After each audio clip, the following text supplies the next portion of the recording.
तर मुंबई महापालिका निवडणुकीच्या निमित्तानं सध्या महायुती आणि ठाकरे बंधूंमध्ये जोरदार आरोप प्रत्यारोप होत आहेत। याच पार्श्वभूमीवर एबीपी माझाचा संपादकीय कार्यक्रम कॉफी विथ कौशिक या कार्यक्रमातून गृहराज्यमंत्री योगेश कदम आणि शिवसेना नेते डॉक्टर निलेश राणेंनी उद्धव ठाकरेंवर टीकेचे बाण सोडले।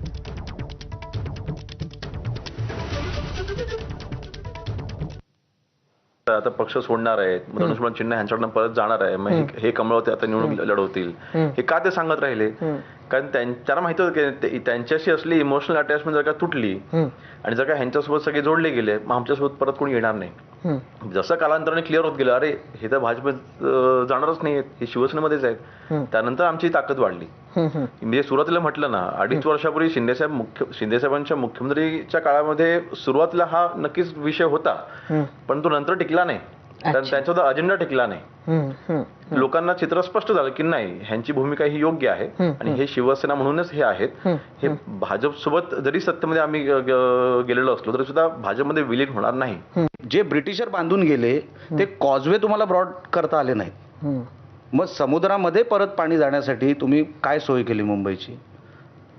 हा झाला। आणि शिक्षणाचं, जसं तुम्हाला बीएसटीचं अगोदर शिक्षणाचं आम्ही डिजिटायझेशन केलं, काय केलं नेमकं सांगा तरी? मराठी शाळा कुठे आहेत दाखवा तरी। मी मुंबईत राहून मॅडम मला अजूनपर्यंत मराठी शाळा दिसली नाही, म्हणजे अशी जी व्यवस्थित आहे, डिजिटायझेशन झालेलं आहे अशी दिसली नाही। जे झालं ना ट्रान्सफॉर्मेशन मुंबईचं, ते मुंबईकरांमुळे, त्या स्पिरिटमुळे झालं, कुठल्याही कुटुंबामुळे झालेलं नाही। आम्हाला जे मुंबईला द्यायचं आहे ते जसं मेट्रो झाली, एक आपण कसं जीवनमान जगलं पाहिजे, आपण फायनान्शियल कॅपिटलमध्ये आहोत, ती व्यवस्था तशी राहिली पाहिजे, ती व्यवस्था राहावी त्यासाठी ज्या काही गोष्टी जोडून द्याव्या लागतात ना। आपण म्हणतो टुरिझमला तुम्ही कोकणात या, अरे पण टुरिझमला जर मी बेसिक इन्फ्रास्ट्रक्चर देऊ शकलो नाही तर लोक काय येतील टुरिस्ट म्हणून तिकडे?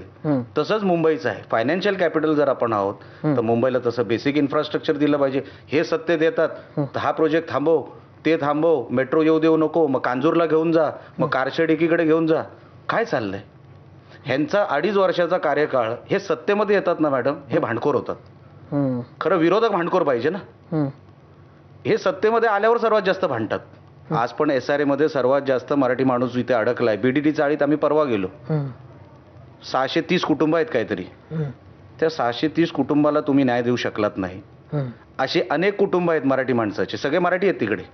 BDT चाळीमध्ये जिथे आम्ही गेलो होतो, जिजामाता नगर वगैरे वगैरे, मग तिकडचा मराठी माणूस एवढ्या हलाक्याच्या परिस्थितीत का राहतो?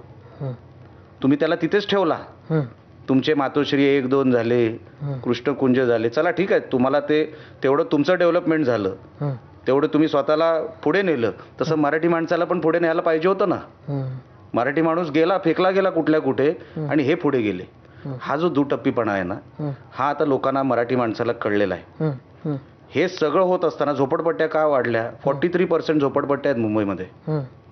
कोणामुळे वाढल्या? 25 वर्ष तुमचंच राज्य होतं ना। तर अंबरनाथ नगरपालिकेमध्ये शिंदे सेनेनं भाजपला मोठा शह दिलाय। काँग्रेसच्या 12 निलंबित नगरसेवकांना भाजपनं पक्षात